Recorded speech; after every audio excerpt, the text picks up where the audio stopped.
Okay, hello po and welcome sa isa namang video natin ngayong araw, and for today's video ay pag-uusapan po natin ang video ni Atty. Libayan tungkol dito sa panibagong ikinaso ni Raffy Tulfo kay Atty. Libayan. Well, nung February, nung nagulat po tayo na nadagdagan yung cyber libel case tungkol kay Atty. Libayan, yung kinaso ni Raffy Tulfo, nung nagkaroon nga ng additional na mga kaso. Ngayon, hindi na tayo nagugulat na kung saan-saan pumupunta o nagsisisulputan yung mga panibagong kaso na natatanggap ni Atty. Libayan para lang mapatahimik siya. At sinasabi nga ni Fiscal EJ na sa Pilipinas wala pang slap suit. Well, in fact, yung mga ganitong kaso pwede niya nang tawagin na slap suit. Dahil nga sinasabi ni Atty. Libayan na kailangan natin sa Pilipinas ng anti-slap suit law. Okay, pero Fiscal EJ ayaw niyang aminin na sa Pilipinas nag-i-exist na yung slap suit sa Pilipinas. Hindi nga lang pwedeng tawagin na slap suit dahil hindi pa siya nare-recognize ng batas.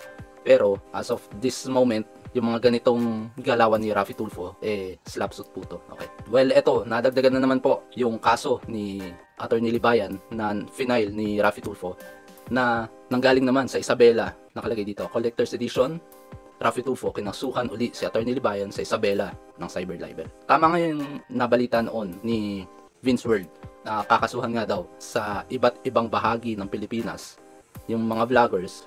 Ewan ko kung kasama pang ibang mga vloggers na kakasuhan sa iba't ibang panig ng Pilipinas para mapatahimik mapatahimik ang mga kritiko ni Idol Raffy. Okay. So, totoo naman, nagkakatotoo na yung mga balita noon ni Vince World at isa na nga to dahil plus 40 plus na kaso na natanggap ni Atty. Libayan plus etong ang kasong to ay tungkol naman sa video na ginawa ni Atty. Libayan na reaction video niya kay Barbara Milano. Okay. And dito sa video to, syempre katulad ng ginagawa natin, nagre-react po lang po tayo sa mga video.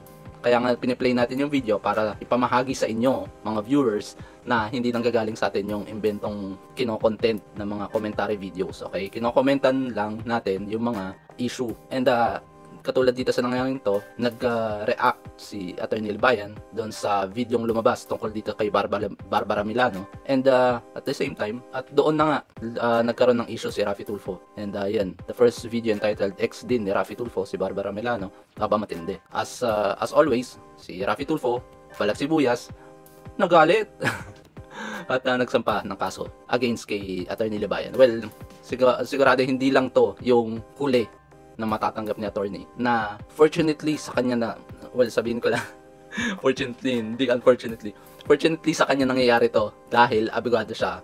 Imagine kung ito yung mga nangyayari at sinampahan yung isang ordinaryong tao ng isang public servant na balat sibuyas at wala kang panggastos sa abogado mo.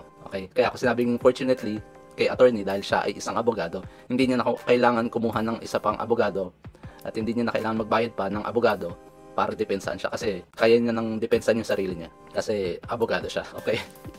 Imagine na lang yung mga small vloggers na kakasuhan pa ni Raffy Tulfo ng patong-patong na kaso, di ba? Na katulad ni I Am Sean Wayne at saka ni Apo Luna, sila'y nakasuhan na. Imagine kung sila'y makakatanggapan ng iba pang kaso from Raffy Tulfo, saan nila kukunin yung pambayad nila sa abogado, di ba? Kung marami pang kaso. At sigurado hindi lang sila, I Am Sean Wayne at saka si Apo Luna makakatanggap niyan. Iba pang mga small vloggers. Sabi nga nila from 100,000 pababa, ang tawag nila micro vloggers. Okay? Kaya kasama na ako doon. And ganun din ako, hindi ako exempted. Pwede rin akong kasuhan ni Raffy Tulfo.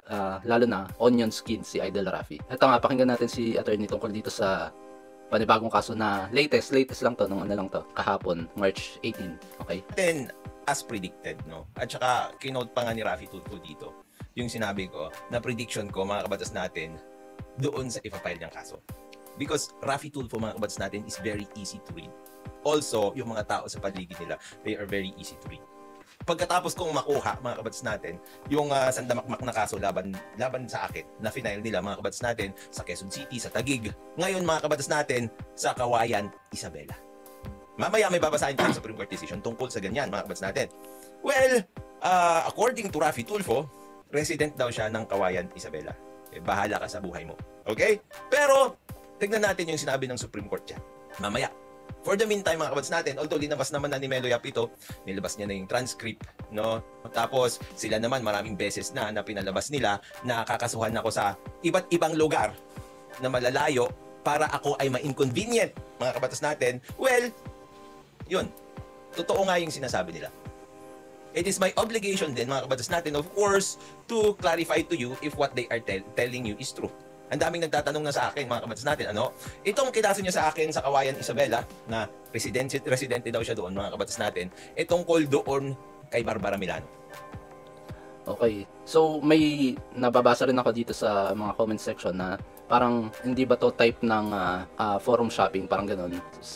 Siguro para sa akin hindi naman. Basta iba yung, kahit parehas na cyber libel, basta iba yung ipinasok nila dun sa affidavit nila. Hindi parehas na na-file sa kay attorney ay tungkol noon sa death wish. Yung sinabi nga na death wish ni Raffy Tulfo kay Attorney Libayan. And this time naman, kahit sa parehas na cyber libel, iba naman yung tinapik dito sa affidavit. At ito nga ay yung tungkol sa issue ng na si Barbara Milano mismo ang umamin doon sa interview niya. And inamin ni Barbara Milano na nagkaroon nga sila ng relasyon noong early 2002 yata, 2003. Kung susumahin nyo, ito ay nasa loob ng kasal ni Miss Julie Licop at nung nire-recognize niyang kasal kay Miss Jocelyn Pua. Okay? Kaya parang pagtataksil na rin ang tawag doon. Ayaw lang aminin ni Idol Raffy na pinagtaksilan niya yung dalawang asawa niya. And dito nga sa final na to ay cyber libel daw. Okay, dahil sinisiraan daw ni Attorney Libayan doon sa video tungkol kay Barbara Milano, si Raffy Tulfo. Kaya nag-file siya ng cyber libel. Well, hindi pa to yung huling matatanggap ni Attorney Libayan na mga kaso sa pagpapatahimik. Umpisa pa lang to sa tingin ko dahil may disbarment case pa na i-file na Raffy Tulfo, yung company ni Raffy Tulfo. And para saan ba? Well, alam na natin yung totoo. Para mapatahimik bilang kritiko ni Idol Raffy si Attorney Libayan. Para mapatahimik si Attorney Libayan, di ba? Kaya patong-patong na kaso. Well, basta naman, kasama na ako doon, na basta ang ipinapakalap lang namin, ang ibinabalita namin, ang mga content namin ay katotohanan. Sa tingin ko, basta nasa tama kami, nasa tama ako, wala kaming dapat ipag-alala sa mga content namin, kahit na makasuhan kami. Hindi katulad ni idol nyo na convicted sa kasong libel dahil siya ay napatunayan na hindi nagsasabi ng totoo. Okay? Magkaabang pa tayo ng ibang mga ifa-file na kaso kay Attorney Libayan. And the same time, panoorin nyo na rin yung mga videos ni Attorney Libayan. And suportahan natin si Attorney Libayan sa kaso niya. And yun, hanggang dito na lamang po ang video natin ngayong araw. And maraming salamat po sa mga nanood at sumuporta dito sa video natin. And hanggang sa susunod, ingat po tayo lahat. Ciao, ciao!